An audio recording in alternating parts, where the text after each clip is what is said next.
What's poppin', gamers? The Dire and the Radiant are the two ancient Nemesis stones warring against one another in both Dota 2 and Artifact. You, as the player, is given either side to fight for, and you win when the other side is destroyed. Basically, you are the ancient, or your team is, and the heroes have become enslaved to either cause, making them mindlessly and without question fight to the death to destroy the other. They are the two opposite supreme beings, able to control things that surround them, whether it's in the Radiant creative fashion or the Dire destructive one. Surely, no hero could be their match, let alone all on their own, right? Except one, Zet the Arc Warden. While the Arc Warden you see now in-game is indeed powerful, it's only a teeny tiny glimpse of what his true power was when the universe was still in its infancy. Back then, he was the one who single-handedly imprisoned the Ancients, flung them into the fateful direction that would put them into the Dota planet's orbit, and then failed to keep them in captivity. But before we dissect his comic, whip out the Archronicus, and dive balls deep into the chronological sequence of events, let's take a quick look at his origins to better understand his basis. In Dota 1, his model was that of a Gnaul, a type of creature from Warcraft that looks very dog-like. This is often referenced to in his Dota 2 voice lines, where he says things like doggedly and to liken inferior form. His lore in Dota 1 was that in the far south lands, there were heavy netherstorms that made it almost uninhabitable. However, a nomadic tribe did still live in the barren land and worshipped the storms. The fate of the people would will a chaotic deity into existence, who immediately sensed the destructive battle of the ancients growing nigh. It blessed one of its prophets with powers over lightning, magneticism, and duplication to send to battle, Zet the Arc Warden. So, I'm aware that Arc Warden is genderless, but because its voice is very deep and masculine, I'm going to assume its gender. This has nothing to do with politics in any way, it's simply because referring to him by masculine pronouns makes this complicated story much less confusing. Now, with that out of the way, let's get popping, shall we? Arc Warden is the only hero in Dota 2 who was part of the primordial mind, and for that reason knows what it is exactly and how the universe came into existence. There are of course other heroes about the same age or older, such as Weaver, Ancient Apparition, Ellertiden, and the Fundamentals, who may have witnessed it, but none of them experienced it from the inside like Arc Warden did. So let's go back, way back, so far back that there was nothing. Back then, there was no space, matter, or time, only a presence, the primordial mind. But just like in our own world, the universe was created when a Big Bang-like event took place, the Great Schism. It caused the primordial consciousness to break into many pieces, scattered into cosmos.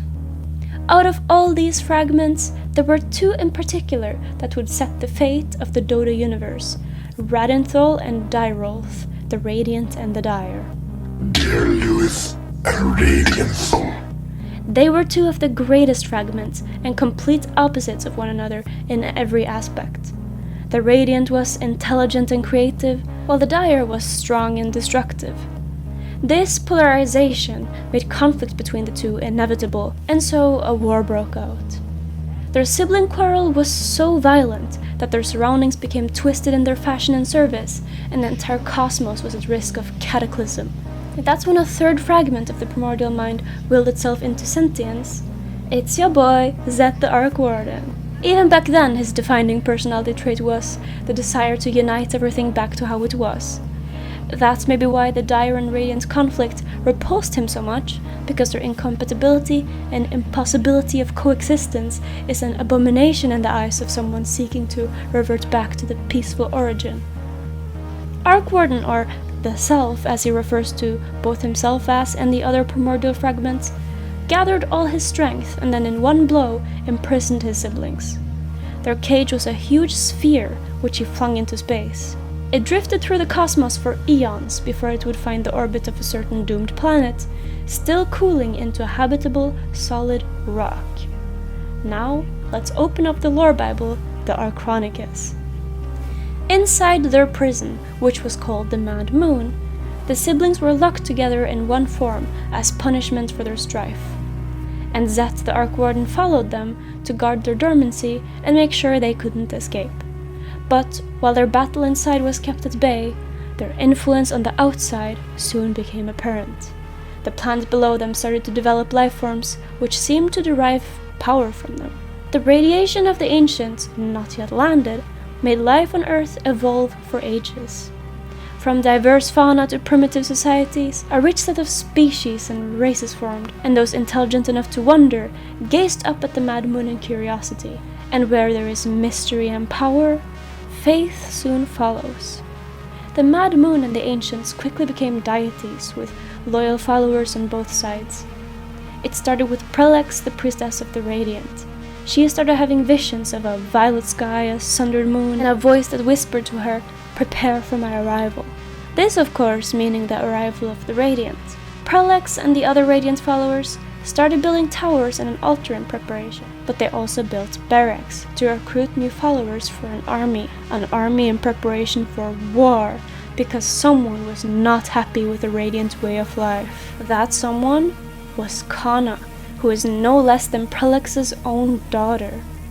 The Radiant creates, but it also enslaves. And much like our own Abrahamic religions, if Adam and Eve had just stayed in the Garden of Eden and not taken a bite from the apple to acquire knowledge of good and evil, they would have lived peacefully. Ignorance is bliss, and naturally, we like to follow orders from authorities we trust. But humanity is also curious, and demands freedom and rebellion when the ruler seems unjust. And so, Kana did what repressed teenage daughters without a father figure often do. She rebelled. She bit the apple of knowledge of good and evil and chose freedom and chaos and destruction over safe enslavement within the Garden of Eden. She did not actually bite an apple, but rather she is described as reborn by the dire. She would lead the army of the opposing side against her own mother, but that is as far into the story we know. We don't know if either side won, and if so, who did. My guess is neither did, because this was at least 500 years before the story in the first Dota comic. We do know, though, that the landing of the ancients, when the Mad Moon sundered and shattered into many fragments, was an apocalyptic event. So maybe this stopped the original feud between the priestesses? Either way, back to Zet. He was in charge of avoiding the Mad Moon sundering. But eventually, not even he could keep it at bay, and the erosion over time made it explode. Because of this, some of the pieces of the rock landed on the planet below, Direstone and Radiant Ore. And as the planet recovered from the apocalypse, life boomed even brighter than before, now under even closer influence by the Radiant and Dire shards within the land. In theory, that might sound good, but what it means is that the inevitable war and clash of the Nemesis Stones now grew closer exponentially. Around each ancient, cultures grew in its fashion. Entire societies and civilizations dedicated to their divine stone, deriving mana and protection from it, and using its ore to craft powerful artifacts. But as the influence spread, eventually it became unavoidable for their territory to meet. This is what caused the defense of the ancients, the battle within Dota 2. Each side fighting for their ancient, trying to destroy the other in order for whatever side they fight for to continue its spread without the other side getting in the way. But Arc Warden doesn't just want to end the opposing side, he wants to end both ancients, because his ultimate goal is to seek unity. And he thinks the way to do that is by destroying both of them. But there is a problem with this, because what we know from Artifact is that every game of Dota 2 is canon, because every time an ancient is destroyed, the timeline resets and it all starts over. Arc Warden thinks that by killing the ancients one after the other, and then maybe the other fragments and then himself, eventually the primordial mind will be completely united again. But honestly, there's no way that would work. He probably thinks this because when he dies, he says that he sees the origin, and when he returns from death, he says he has returned from the ancient darkness. He says that it is not to aid the ancients that this war is joined, but to destroy them both. Meaning that he has joined the fight to destroy both of them. But realistically, the only way this might work is if he killed both at the same time. And that, sweetie, you weren't even able to keep them in their prison. How are you gonna kill both of them at the same time? Besides, even if he did, it still may not work, as that would probably still just reset the timeline where they are one and united, yes, but then the schism happens all over again. Maybe he is like everyone else, deluded into thinking destroying is the answer, when what it always does is feed the cycle that lets the ancients fight each other endlessly.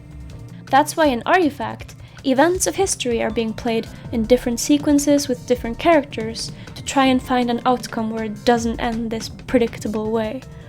Rather than trying to impossibly force everything back to how it was by destroying its physical, fragmented forms, just try to avoid the end entirely. But whether or not this will even work, we don't know. Maybe the only way to stop it is if everyone stops fighting and just hold hands peacefully and becomes friends, ignoring the dire Radians' call to arms. Hey, I know that's a bit anticlimactic that nobody knows how to stop this. But maybe it's for the better. That way, even when you lose in Dota or Artifact, you can always just shrug it off because nobody really ever loses or wins. Time is just rewinded and starts over. Really, you are the Ancient, not the hero you're playing. So by the Ancients not being defeated by Arc Warden, Elder Titan, or the houses in Artifact, you are lore-wise always in limbo between winning and losing, meaning you can't actually die. Or rather, when you do, you just start a new timeline and go again. And if that is not a deep, unique, and creative base plot for a video game, I don't know what is. There is a lot of people who honestly believe Valve just slaps a random bio on heroes that doesn't really make any sense but just sounds cool, and then add a cosmetic which they also just give some random vague lore text that sounds fantasy-y and ebon, and hey, maybe sometimes add elements from different characters to make it seem like it all makes sense. But I can guarantee you 100% the instances where the lore does not make sense in the grand scheme of things are a minority. Of course, I'm going to admit I've found some inconsistencies and contradictory information, but they are far between and can often be excused by lack of information, or just that the narrator may be lying. The Dota lore is a true gem of a story that just gets more and more fascinating the more you know about it. So that's it for this Arc Warden video. I love this hero, as he brought some answers in regards to lore, and his design is so unique. He also has one of my favorite voices. By the way, I don't usually include the actual voice lines in the video like this, but decided to try it this time. Do you prefer it this way, or would you rather save time by skipping it? Let me know. Anyways, good luck to your favorite team during TI, and have a wonderful day. Peace.